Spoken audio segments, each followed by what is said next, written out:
Com a palavra, Vossa Excelência. Obrigado, senador Eumano. É uma satisfação usar a tribuna do Senado, sendo presidido por Vossa Excelência. E só para lembrar o senador Wellington, que o senador Eumano Ferrer já esteve o ano passado em Rondonópolis e com certeza voltará com prazer.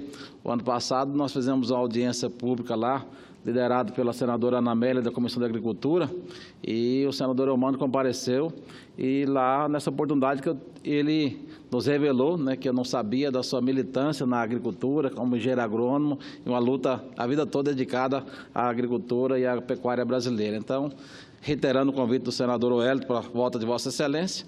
Quanto à questão política, não tem muito a falar, porque eu sou do mesmo partido dele, né? Não vou mudar de partido, não, evidentemente, nós estaremos juntos e ajudando, mesmo porque o senador Wellington faz um trabalho incansável pelo Mato Grosso há muito tempo, uma pessoa que se dedica à causa pública, e nós com certeza estaremos juntos nessa empreitada. E final de semana eu dei, inclusive, entrevistas aos sites, aos jornais de Cuiabá, reiterando essa minha posição. E aproveitando, senador Wellington, já que falou de associação de municípios, eu queria aqui registrar e lamentar de que, mais uma vez, a Justiça, de forma, não vou dizer equivocada, mas, de repente, por falta de informações, comete um erro que acaba prejudicando os municípios. A gente aprovou aqui no Senado Federal o ano passado, depois de ter sido aprovado na Câmara e aqui no Senado também, a questão do ISS dos municípios serem recolhidos diretamente onde foi prestado o serviço. E isso é nada mais que justiça com os municípios, porque se uma pessoa presta um serviço no município, o direito é aquele município onde foi prestado o serviço, não o que acontecia antigamente, e que ainda acontece hoje, de que algumas empresas se instalaram em alguns municípios do Brasil que deram uma condição privilegiada na questão do ISS, na questão da alíquota, e essas empresas se instalaram, nesses municípios pagam uma tarifa mínima, e aí eles... Hoje nós temos alguns paraísos, que poderia chamar de paraíso fiscal, em relação às questões dos operadores de cartão de crédito, as operadoras de plano de saúde, que se instalam em alguns municípios que têm uma tarifa diferenciada do ISS, mas que prestam serviço no Brasil todo. E o que nós aprovamos aqui, presidente Eumano, foi de que esse serviço fosse pago onde fosse gerado. Se você usa um cartão de crédito naquela maquininha de débito ou de crédito no município de origem, é lá que tem que ser pago o ISS. Esse projeto foi aprovado aqui por unanimidade, um trabalho muito forte da Confederação Nacional dos Municípios, um trabalho forte da nossa Associação Mato Grossense dos Municípios, liderado pelo nosso presidente Neurilan Fraga. E na semana passada o ministro Alexandre de Moraes concedeu uma liminar atendendo algumas empresas de plano de saúde, acho que foi plano de saúde ou foi operadores de cartão, suspendendo que esse ISS fosse pago diretamente aos municípios onde foi gerado o serviço. Acredito que foi um equívoco do ministro Alexandre, já solicitei uma audiência a ele, de qual nós vamos estar explicando a ele que a intenção justamente não é trazer insegurança jurídica, é trazer segurança jurídica e justiça com os municípios brasileiros, porque é no município que tudo acontece, que você tem que fazer frente à demanda da saúde, da educação, e é injusto quando se presta um serviço ao município e se paga o ISS em outra unidade da federação. Já basta a concentração forte que nós temos hoje das receitas na União. Hoje, só para relembrar, sempre é bom lembrar, que 65% dos recursos que são arrecadados, aliás, 60% dos recursos que são arrecadados do bolo tributário nacional fica na União, 25% nos estados e apenas 15% dos municípios. Então, os prefeitos cada vez mais engessados com as leis que nós aprovamos por aqui, como o Bolsa Família, mas quem tem que fazer a gestão é o município, como os programas que aprovamos, como o programa de agente comunitário de saúde, que o governo passa, mas a parte que ele passa não é o suficiente, a prefeitura tem que colaborar. No Mato Grosso, além das questões, temos a questão da saúde no estado, que os municípios praticamente estão bancando a saúde nos municípios, porque o governo não tem cumprido com a sua parte. Tem prefeitura que tem repasse aí de junho do ano passado, sem receber, e os municípios estão bancando esse recurso. Então, quer dizer, é muito difícil para uma pessoa ser prefeito hoje, em função de tudo aquilo que é a lei de responsabilidade fiscal e também tudo aquilo que o Ministério Público impõe a essas pessoas, esses agentes, mas ainda é mais injusto você assumir uma posição dessa, sem recursos, e os poucos recursos que você tem de direito, às vezes acaba por uma situação como essa do ISS, depois de tanta luta, ser suspensa por uma liminar. Acredito que, no mérito, a gente terá a reversão e se fará à vontade do que foi aprovado no Senado Federal e também na Câmara dos Deputados. Também falar, presidente, amanhã, depois de uma luta da Frente Parlamentar da Agricultura, com o presidente Eunício Oliveira nos ajudando, com o presidente Michel Temer, nós temos agendado a votação aí dos vetos do Fundo Rural. Isso é de fundamental importância, porque está trazendo uma segurança muito forte, senador Wellington, para o setor pecuário e para a agricultura brasileira. Nós temos aí um prazo até 30 de abril para fazer a adesão, mas ninguém está querendo aderir ou não vai aderir sem saber as normas, porque você não sabe, nós aprovamos aqui um projeto de lei, praticamente por unanimidade, construído inclusive com o apoio da oposição, e depois pontos importantes desse projeto foram vetados. O presidente nos explicou que foi atendendo aí um apelo do Ministério da Fazenda, que considerava que isso não estava colocado na lei de responsabilidade fiscal, de que não constava no orçamento, o que eu acho um equívoco, porque da forma como está, não vai se receber nada. A partir do momento que se dá a oportunidade de regularizar a situação, o governo vai ter a oportunidade de realmente reforçar o seu caixa, os produtores rurais. E aí eu falo, o Fundo Rural paga do pequeno, médio ao grande, não é só o grande produtor, não, todo mundo paga Fundo Rural, ninguém quer ficar inadimplente, mas acontece que nós chegamos a esse ponto devido a outra decisão jurídica do STF, que em 30 de abril considerou que era legal a cobrança do Fundo Rural, isso depois de mais de 10 anos que existia liminar de associações, de entidades, que falavam que não era para recolher o Fundo Rural. Isso trouxe uma insegurança muito forte e o projeto que a gente aprovou aqui no Senado Federal e que também veio aprovado pela Câmara, traz essa segurança jurídica, porque hoje se pagaria 2,2%. Nesse projeto que nós aprovamos, se paga 1,5% para quem está em dia. Para quem tem dívida, esse, em vez de pagar os 2,2%, paga 2,5% até zerar a dívida no total de 175 parcelas. Então, isso traz uma tranquilidade para aquelas pessoas que têm dívida, porque não conseguem arcar isso de uma vez só, e, ao mesmo tempo, a gente aprovou a isenção da multa e algumas questões que também colocamos que eu acho errada, a questão da bitributação até tritributação, porque da forma como está, se um cidadão ele pegou um bezerro e vendeu para o seu vizinho, ele já tem que recolher o Fundo Rural.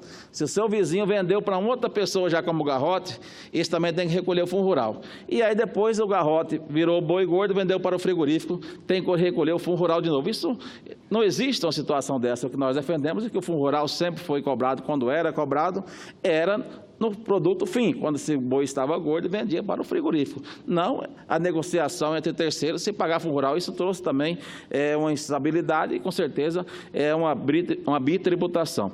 E outra questão também sobre a questão da diferenciação das taxas de cobrança de pessoa jurídica para a pessoa física. Tem produtores rurais, por questão de planejamento tributário, ele abre uma empresazinha para ele trabalhar com a empresinha como produtor rural.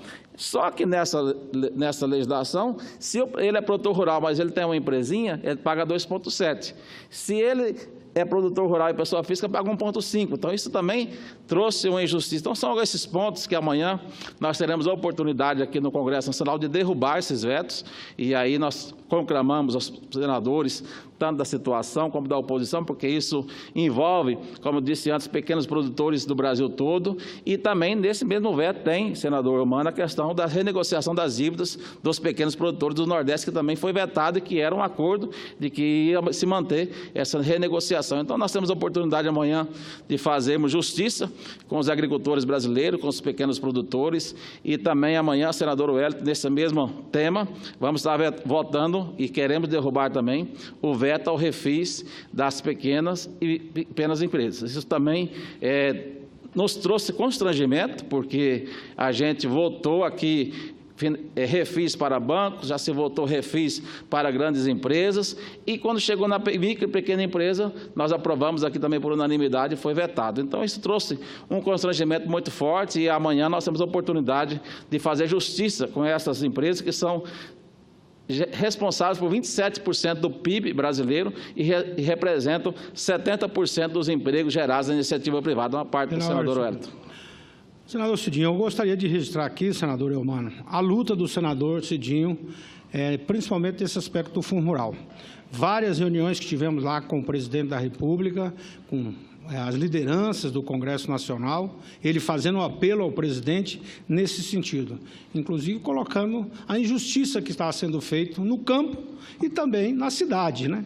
Nós conseguimos fazer praticamente, e faremos agora, uma revolução na questão fundiária. Isso aí foi uma luta que também tivemos juntos. O presidente fez a medida provisória, aprovamos a medida provisória que faz com que hoje, só no Mato Grosso, mais de 70 mil pequenos produtores assentados possam ter a legalização no seu documento. Da mesma forma nas cidades, porque a medida provisória abrange também os terrenos urbanos. No caso do Mato Grosso, tem muitas cidades que foram criadas em cima de assentamento do INCRA. E, de repente, o prefeito lá eleito não tinha condições de construir um hospital, construir uma escola com recursos que aqui alocamos, porque não tinha o documento. Então, felizmente, agora, além de trazer a cidadania a esses produtores, também nas cidades como Várzea Grande, temos mais de 40%, 50% dos lotes urbanos Cuiabá e Várzea Grande ainda sem possibilidade de ser documentados. E essa luta do Fundo Rural, como disse aqui o senador Cidinho, ele que é também um produtor rural, conhece muito da área, inclusive na questão da regularização fundiária, senhor presidente, os assentados do INCRA não podiam fazer as parcerias com os grandes programas de integração.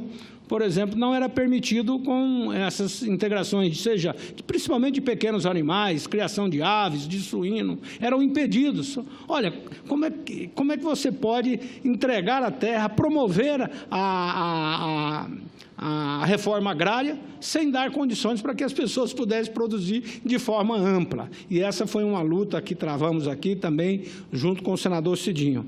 Agora, o senador colocava para o presidente da República: presidente, isso é até feio para todos nós, né? Dizermos que temos refis para os grandes e os pequenos comerciantes não terem. Toda cidade surge com um pequeno comércio. Toda cidade, e é o comerciante que ajuda a estruturar as cidades, fazendo a doação, os serviços sociais, normalmente é feito principalmente pelos pequenos comércios. Então, eu quero parabenizá-lo, senador Cidinho, tenho certeza que amanhã haveremos de fazer mais justiça a quem mais gera emprego, como Vossa Excelência colocou, que é o pequeno. É a pequena empresa, é a microempresa, é a que mais gera emprego no Brasil e no mundo. Então, esse reconhecimento por parte também do governo nesse aspecto de fazer com que o refis seja também atingido a todas as pequenas empresas, microempresas brasileiras. Parabéns. Exatamente, obrigado, senador Wellington. Ressaltando que muitas vezes se confunde refis com perdão da dívida. A gente sempre vê as pessoas: olha, você não paga, depois o governo perdoa. E não existe nada de perdoar, senador Eumano. O que existe quando se tem um refis é a oportunidade, depois que passamos por uma crise, como a gente passou uma crise muito forte em 2014, 2015 até 2016, de que numa empresa, tanto pequena como média como grande, num momento de dificuldade, a primeira coisa que você faz quando você recebe, quando você tem recursos, os seus recursos, você paga a sua folha de pagamento, você paga os seus fornecedores e você vai, isso é psicológico, deixando o governo para depois, porque aí você não tem condições, primeiro tem acudir aquele que é mais emergencial. E você poderia, digamos, o mês que vem aí meu comércio melhorou, minha atividade melhorou, vou lá, vou pagar. Só que, infelizmente, a multa é tão alta que, se acumular 3 meses de atraso, tem 20% de multa. Então, quer dizer, se torna praticamente, quem estava apertado esse mês, imagina que 3 meses com 20% de multa, mais juros de mora, você realmente não consegue mais, isso vira uma bola de neve, que você não consegue mais acompanhar, não consegue mais regularizar. Quando se tem esse refis, é para estabelecer que no momento em que se passou por uma crise desse tamanho, você isente essa multa de 20%, que geralmente é de 20% ou até mais, e você também faça o desconto nos juros de mora, cobra os juros de normalidade e parcela essa dívida para que as pessoas possam, então, estar regular, vender, emitir suas notas fiscais e votar suas atividades. Então, só dessa forma que a gente consegue reativar as empresas. Então, não existe essa possibilidade, e muita gente coloca, de que refis é um perdão de dívida. Não é perdão de dívida, é uma oportunidade para que as empresas possam se regularizar em função de algumas fato atípico, como foi essa última crise, e o que está se dando é o perdão das multas, que são absurdas, e acho que se nós tivéssemos aqui uma oportunidade de discutir isso na Comissão de Assuntos Econômicos, olha, eu atrasei esse mês, não consegui pagar, então você vai cobrar lá 2% de multa, cobra o juro de mora de mais 1%, estaria dentro de uma realidade do Brasil. Mas essas multas, ela vem lá de trás, do tempo que nós temos uma infração aí de 20%, 30% ao ano e ao mês, né? E isso colocou esse 20% nunca se tirou. E aí ficou inviável, porque, de repente, aquilo que eu falei antes, se você, de repente, está numa situação difícil, mas daqui 1 mês, 2 meses a situação melhora, você vai lá e regulariza a situação, mas não fica praticamente impossível devido às questões da multa e também do juro de mora. A questão da regularização fundiária, para encerrar, senador Eumano, agradecendo sua paciência, que o senador Wellington Fagundes colocou, foi muito bem colocado.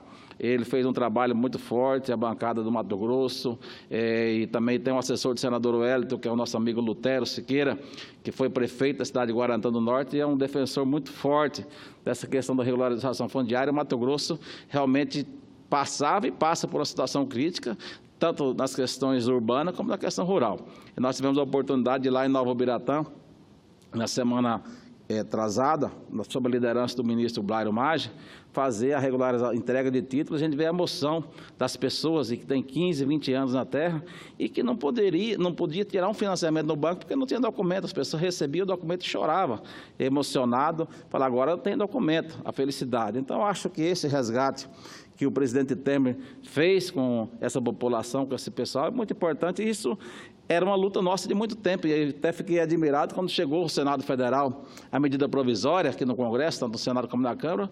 Algumas pessoas do partido de esquerda eram contra aprovar. Falei, mas como você é contra a gente regularizar, dar o documento da terra para as pessoas que vivem na terra, né?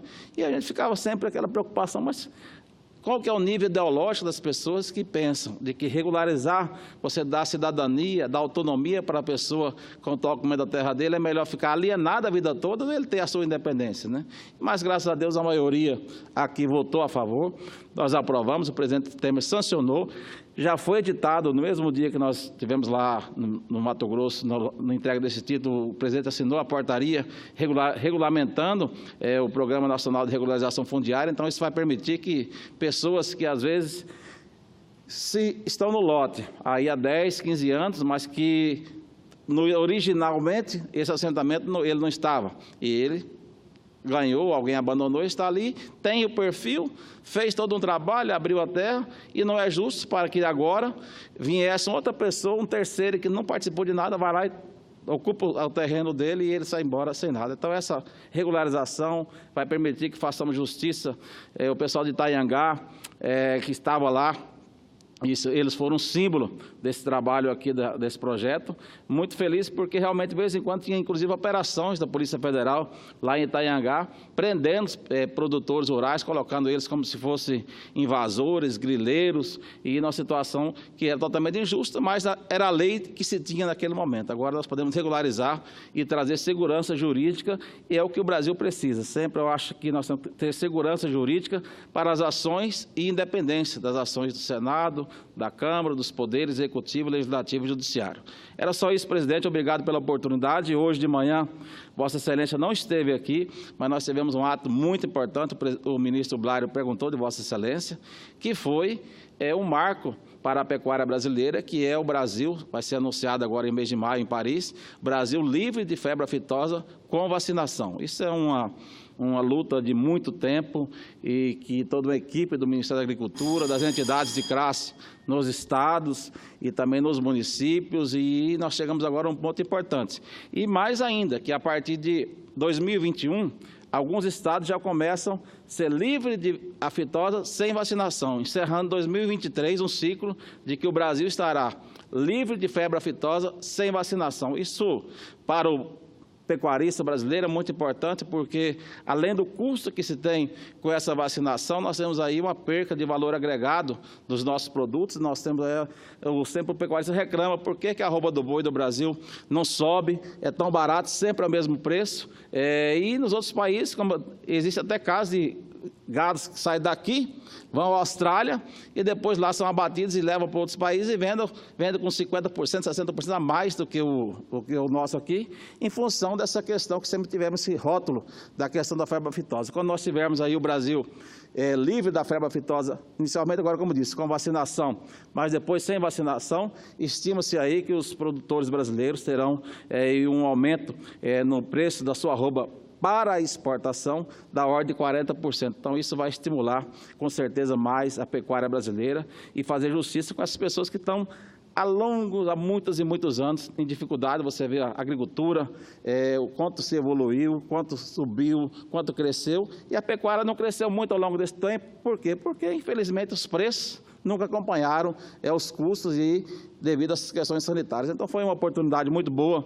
dessa audiência pública que teve aqui hoje, convocada pelo nosso querido senador Moca, e que veio aqui não só o ministro Blário, como também com toda a sua equipe, entidades de classe, pessoas de todo o Brasil, que trabalharam muito para que esse momento chegasse. Agora em Paris, no mês de maio, o presidente Michel Temer, juntamente com o ministro Blário Maggi, estarão recebendo o certificado de Brasil livre de febre aftosa. Para nós é um orgulho e será um momento marcante. Esperamos que essas questões internas que nós temos aqui no dia a dia, como essa questão da carne fraca, que nós já estamos na 3, né, nós consigamos resolver essas questões nossas internas entre nós mesmos, sem fazer os alardes que se fazem por aí, que só traz prejuízos às empresas brasileiras. Nós temos aí agora uma grande empresa brasileira demitindo pessoas, dando férias coletivas, em função de uma coisa que, ao meu entendimento, poderia ter sido esclarecido de forma muito pacífica, uma casualidade de 2014, e que